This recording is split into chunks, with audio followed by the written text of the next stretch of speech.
नमस्कार, मी doctor Malhari Suryavanshi, homeopathic तज्ज्ञ, सावळच. मित्रहो, आज आपण जाणून घेऊ मायग्रेन याविषयी. मायग्रेन म्हणजे अर्थातच एक प्रकारची डोकेदुखी. काय होतं मायग्रेन मध्ये? डोकं दुखणं ठराविक एका बाजूला किंवा दोन्ही बाजूला असू शकतं, ठराविक ठिकाणी असू शकतं, त्या सोबतीनं पित्त आणि अशा गोष्टी येऊ शकतात. तर ह्या मायग्रेनचे साधारणपणे दोन प्रकारे विभाजन केलं जातं. एक हाय एपिसोडिक मायग्रेन आणि दुसरा लो एपिसोडिक मायग्रेन. हाय एपिसोडिक मध्ये त्याची फ्रिक्वेन्सी जास्त असते, जसे की साधारणपणे 15 पर्यंत एका महिन्याच्या कालावधीमध्ये, आणि लो एपिसोडिक साधारणपणे 6 ते 8 वेळेला एका महिन्यामध्ये येऊ शकते.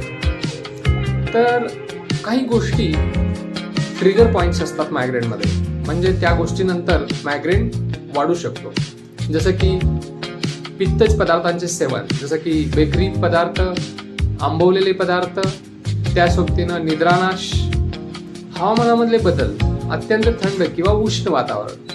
म्हणजे जास्त प्रमाणामध्ये उष्ण वातावरणाचं एक्सपोजर झालं तरी सुद्धा मायग्रेन ट्रिगर होऊ शकतो.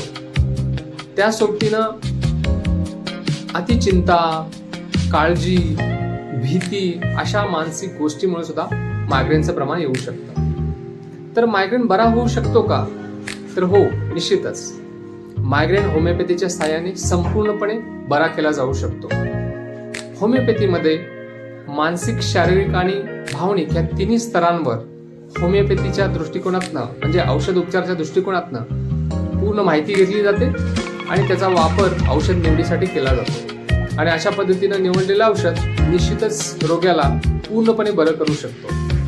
तर होमिओपॅथीचा निश्चित वापर करा आणि मायग्रेन समूळ नष्ट करा.